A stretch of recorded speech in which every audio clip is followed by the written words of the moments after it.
You can barely see the red flag waving.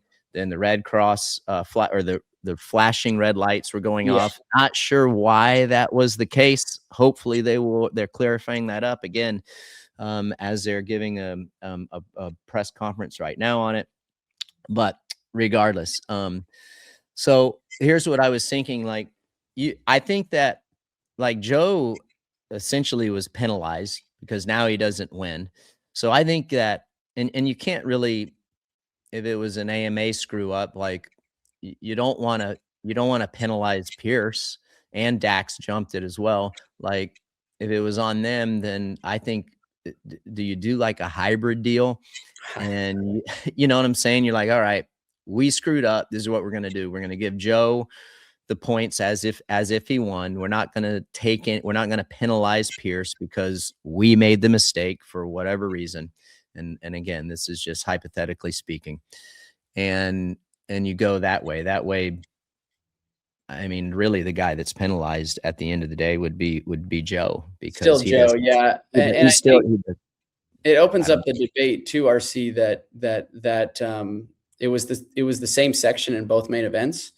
So it opens up the debate on, was there an issue with that? You know, the way we're running our lights, our cables, who's running it, how are they turning on and off? Is the finish light, is the ones that are on the finish also on that pre-double there? Are they linked together? Obviously they're not, because the finish line wasn't on, or was there a malfunction, I guess is where I'm going at with this. Trying to figure out how to fix that issue, because like I said, we've had this debate before, previous shows last year, and we're having the debate again, and we're talking about it again. So what is the fix for this issue? Because man, that's pretty rough to have it happen in two main events. It is like, I hate, like, and again, there's some great guys at AMA. I feel like at times there's definitely, I mean, there's some guys that do a great job. I reached out to an individual there to try to get some clarification, but I didn't hear back. I understand. I'm guessing why. You know, they're probably all in lockdown. I also know someone that reached out to not that same person, but a different person, and it was crickets on any response. So they're probably on lockdown. They're not at liberty to say anything until they make the official release today. But nevertheless, it's not a good look by any stretch, regardless of whose side you're on. And I don't know, maybe something will come better of this from here. I also thought, like, from the points perspective and trying to be respectful to the two guys that, you know, one guy did it right and potentially lost the race. The other guy, you know, was just in a bad spot. He wasn't supposed to jump, but he did. And like, if you don't want to penalize him, it's almost like you need to put a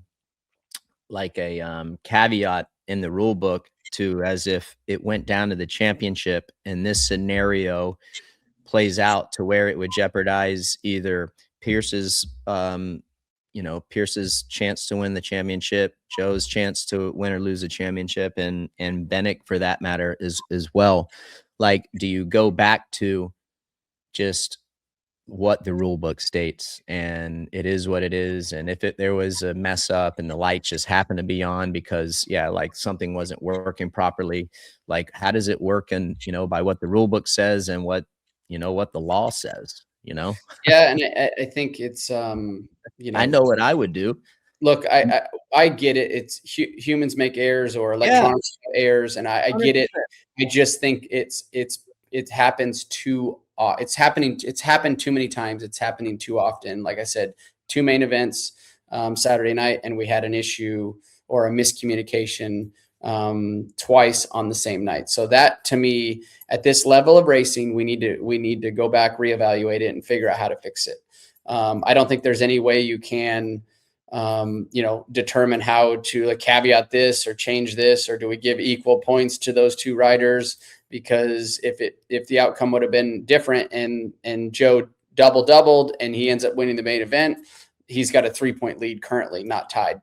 So no matter how you look at it or slice it, it's not a good look. And as a racer, as Joe's position, or even in Pierce's position or Dax's position, it's a shitty situation to be in as a racer.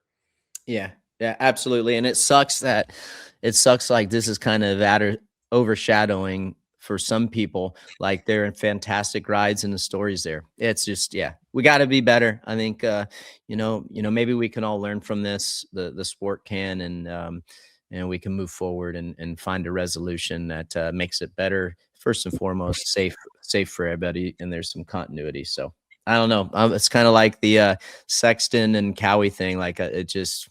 I'm tired of talking about it. It's just like, Yeah. so Yeah. that's it. We're going to take a quick break here. And when we come back from the Call to Cardo, we'll be talking to, again, Frank Kelleher. So we'll be back with you in a few short moments. Hi folks, Lee Diffie from NBC Sports. If you enjoyed what you just watched, well, it's time to bring the action and subscribe to the Motorsports on NBC YouTube channel. You can have it all: news, highlights, interviews, and analysis. So go for it.